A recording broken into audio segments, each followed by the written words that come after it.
Le secteur culturel en Côte d'Ivoire, c'est le vœu cher de la ministre de la Culture et de la Francophonie, Françoise Remarque, mobilise alors le monde financier. Face aux banquiers, elle exhorte à investir dans ce domaine. Elle appelle également les opérateurs économiques culturels à être plus professionnels. Issa Tionayo.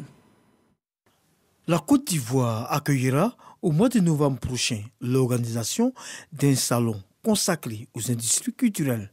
La ministre de la Culture et de la Francophonie, avant ce rendez-vous, a initié une rencontre avec des opérateurs économiques culturels et des banquiers. La ministre, elle est dans les détails et je suis certain qu'elle va accompagner ce nouveau projet à ce que tous les acteurs qui décident, qui ont envie de vraiment bénéficier de ces fonds, aillent se structurer. Il a été jugé utile d'allouer les ressources financières nécessaires pour accompagner la créativité ivoirienne, la créativité africaine et la diaspora.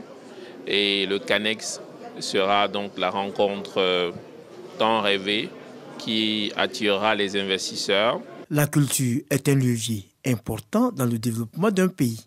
Françoise Remarque, dans la mise en œuvre du PND, Plan national de développement 2021-2025, est déterminée à faire du secteur culturel un véritable moteur économique en Côte d'Ivoire. La Côte d'Ivoire, comme vous le savez, les industries culturelles et créatives ont été identifiées par le président de la République comme secteur prioritaire.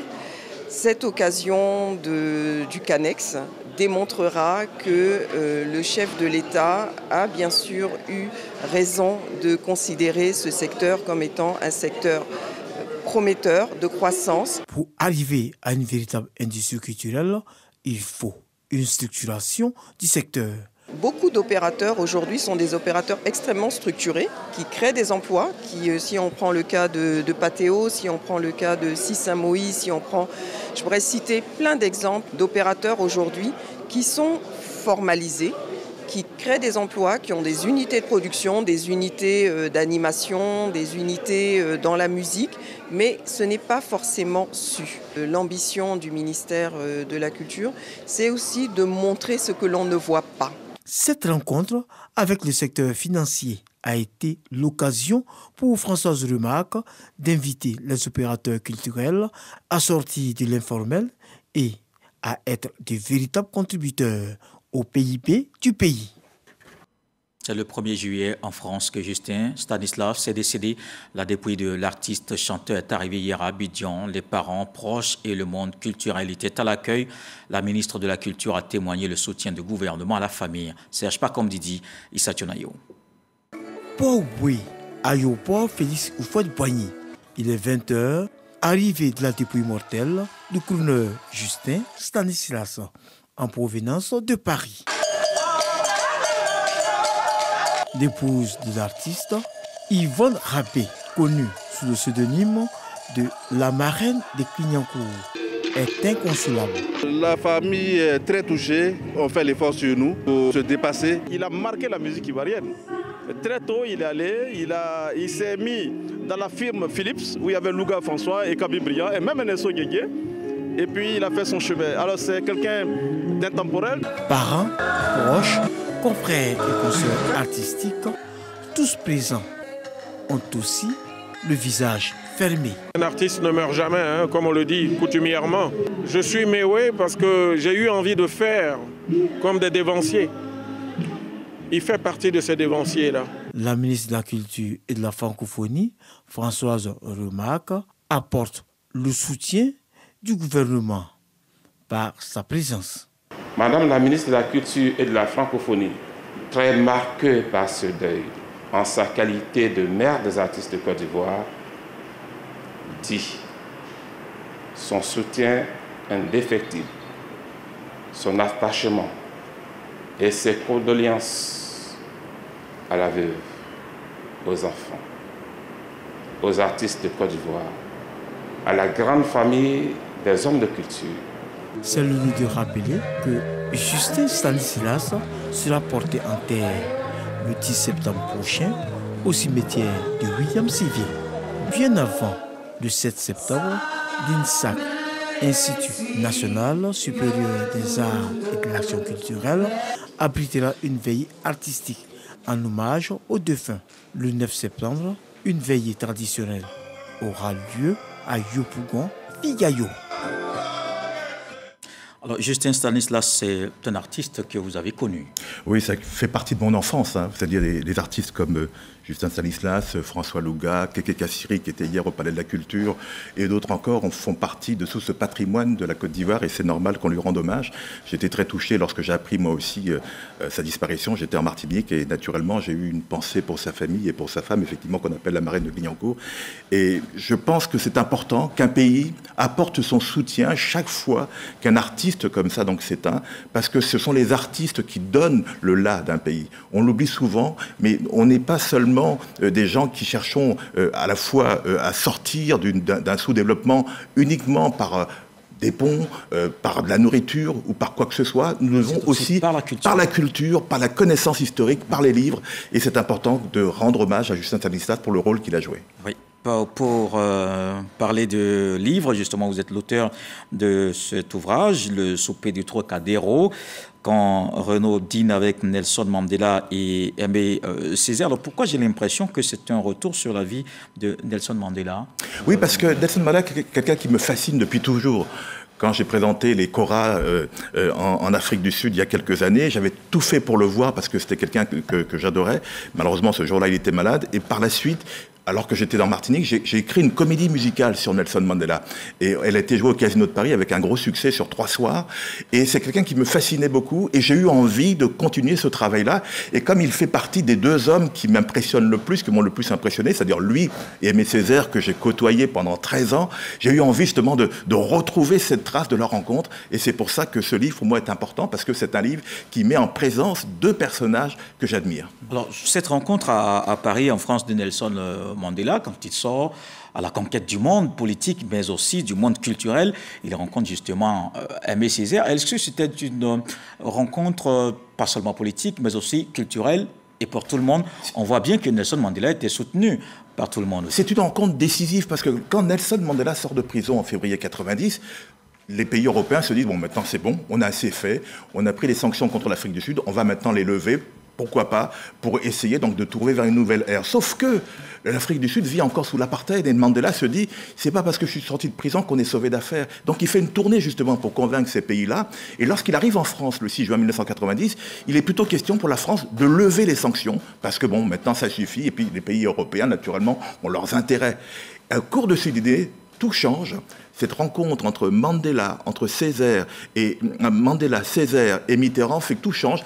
Dès le lendemain de ce dîner, François Mitterrand annonce que la France va maintenir ses sanctions contre l'Afrique du Sud. Et c'est Nelson Mandela qui gagne gain de cause. On va juste regarder ce que pensent Laure Goretti et Patricia Oumou-Etia, et on se retrouve.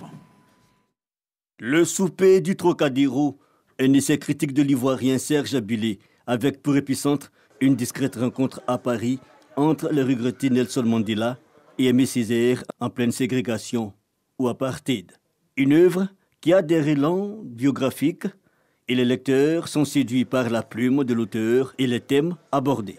Je suis venu à la dédicace de Serge Bilé parce que c'était un confrère qui a écrit un livre. En tant que journaliste, confrère écrit un livre, je suis sensible à cela. Et puis bon, des titres qui attirent les années au feu. Vous savez, Oufoué, c'est le père fondateur de la Côte d'Ivoire. Et donc tout ce qui le concerne, si on écrit dessus, on veut bien savoir qu'est-ce qu'on ne sait pas encore. Je suis venue ici pour sa dédicace, enfin la dédicace des ouvrages qu'il a donc publiés, notamment dans le Jardin secret d'Aimé Césaire. En tant qu'antillaise, je me suis dit c'est important de savoir aussi ce mentor, qu'est-ce qu'il a partagé avec lui.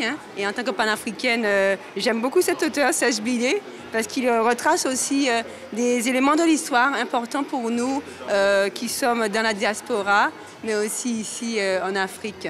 Auteur de 28 ouvrages, dont La légende du sexe des Noirs, Johnny Hallyday, Les Noirs nazis, sans oublier Et si Dieu n'aimait pas les Noirs, l'auteur Serge Bilé veut sauvegarder les mémoires des histoires oubliées de l'Afrique et de sa diaspora. La Côte d'Ivoire a eu la primeur de la dédicace de l'œuvre Le souper du Trocadéro, édité en Côte d'Ivoire et en France. Alors, Aimé Césaire, qui était présent à ce souper, a plusieurs fois appelé à la libération de Nelson Mandela. Il y a même eu une édition du Festival des Arts Nègres qui a été dédiée à Nelson Mandela. Ce jour-là, qu'est-ce qu'ils se sont dit, les deux hommes? Déjà, il faut savoir que ces combats pour la libération de Nelson Mandela, ça a commencé très très longtemps avant. Et la Martinique, petite île de 300 000 habitants, était aux avant-postes de ces choses-là. On ne le sait pas, qu'il y a eu des chansons qui ont été écrites par un groupe notamment qui s'appelle Malavoie, qui était le plus grand groupe avant Kassav, qui a été une chanson extrêmement populaire sur Mandela. Il y a eu des festivals Eya Mandela qui ont été donc organisés à la Martinique. Donc on était à la pointe, donc Césaire était à la pointe. Et on s'aperçoit que lorsqu'il donc va au Festival mondial des arts nègres, dont il est le vice-président, donc festival créé donc par Senghor, déjà, Mandela est en prison et on attribue un prix au livre de Mandela, donc sur un long chemin vers la liberté, alors que personne ne connaît Mandela dans le monde. Césaire et d'autres disent il faut soutenir ce monsieur-là. Et c'est comme ça que commence justement la légende Mandela à travers d'abord ce prix. Alors quand il se retrouve, c'est donc en relent peut-être de fête, de joie de se retrouver. Ils se disent quoi? Ils parlent de ça, de tout ce qui s'est passé comme combat. Ce qui, moi, m'a le plus frappé, parce que je connais bien Césaire, je le vois souvent, moi je le voyais souvent, j'allais dans son bureau, il a un truc extraordinaire, Césaire. C'est un homme brillant, c'est un homme extraordinaire, mais il est d'une timidité maladive. Mais vraiment, quand je dis maladive, c'est ça. Et il nous dit, il m'explique que lorsqu'il rencontre Mandela, il ne sait pas quoi lui dire. Et ce qui est le plus frappant pour lui, c'est que Mandela lui apprend, à lui Césaire, que pendant qu'il était en prison, l'un des livres qui l'a aidé à pouvoir résister, c'était justement le discours sur le colonialisme. Mandela lisait le discours sur le colonialisme en prison. Et il explique aussi que Steve Biko lisait du Césaire en prison et que c'est ça aussi qui l'a aidé à tenir. Donc Césaire, qui est timide comme tout, arrive au Trocadéro et découvre que justement c'est son œuvre qui a aidé tous les militants anti-apartheid à résister. Il est extrêmement touché, il est extrêmement ému. Alors, il faut également rappeler que vous, le journaliste Serge Billet, vous n'étiez pas à Paris, donc à ce souper du Trocadéro, vous étiez à Poitiers. Comment vous avez eu toutes ces confidences? J'étais journaliste à Poitiers, j'étais malheureux parce que j'étais à ma rédaction et j'aurais voulu faire les 200 km pour être à Paris ce soir-là, ce n'était pas possible parce qu'on avait besoin de moi. Comme tous les livres que je fais, c'est un travail de recherche, un travail, que ce soit le livre sur Houphouët, qui m'a demandé une recherche colossale auprès des archives, mais aussi auprès de ses anciens collaborateurs. Eh bien, c'est pareil pour ça, pour le souper. J'ai eu la chance, parce que ça fait depuis 2018 que je travaille sur ce livre, j'ai eu la chance, il y a 1 an, de pouvoir rencontrer quelqu'un qui m'a dit « Moi, je peux vous faire accéder aux archives de François Mitterrand ». Quand on travaille, quand on fait de la recherche, on finit un jour par trouver. Et naturellement, donc, quand il m'a permis d'accéder aux archives de François Mitterrand, j'ai retrouvé tous les éléments qu'il me fallait.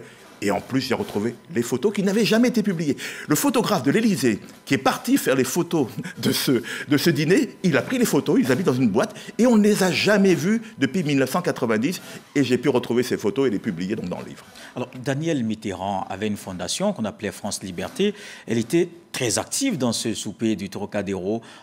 Comment on explique son engagement pour cette cause de Nelson Mandela? Et moi, je pense que tous les couples présidentiels fonctionnent par binôme, par définition, avec un rôle attribué à chacun. On l'a vu avec Houphouët-Boigny, quand j'écris le livre sur Marie-Thérèse et le voyage que Marie-Thérèse fait avec Houphouët-Boigny aux États-Unis en 62, ils ont un rôle chacun. Lui, il a le rôle politique et elle a le rôle de séductrice, parce qu'elle est considérée à l'époque comme l'une des plus belles femmes du monde, à l'égal de Jackie Kennedy. Eh bien, c'est pareil.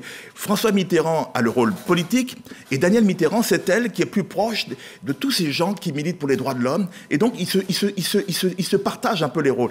Et c'est elle qui a organisé le dîner. C'était pas un dîner présidentiel donc voulu par François Mitterrand. C'est elle qui a organisé le dîner et qui a mis justement en connexion tous ces gens aussi importants, aussi divers, que ce soit Aimé Césaire, mais aussi Wole Soyinka qui est venu spécialement du Nigeria pour ce dîner. Alors Wole Soyinka qui a eu le prix Nobel littérature en 86, qu'il a dédié à Nelson Mandela. Alors la dernière question, au moment où Mandela était à Paris à ce dîner, est-ce qu'il pensait déjà à occuper le poste de président de la République de l'Afrique du Sud, post-apartheid? Personnellement, moi je ne le pense pas. Je pense que c'était un homme de devoir.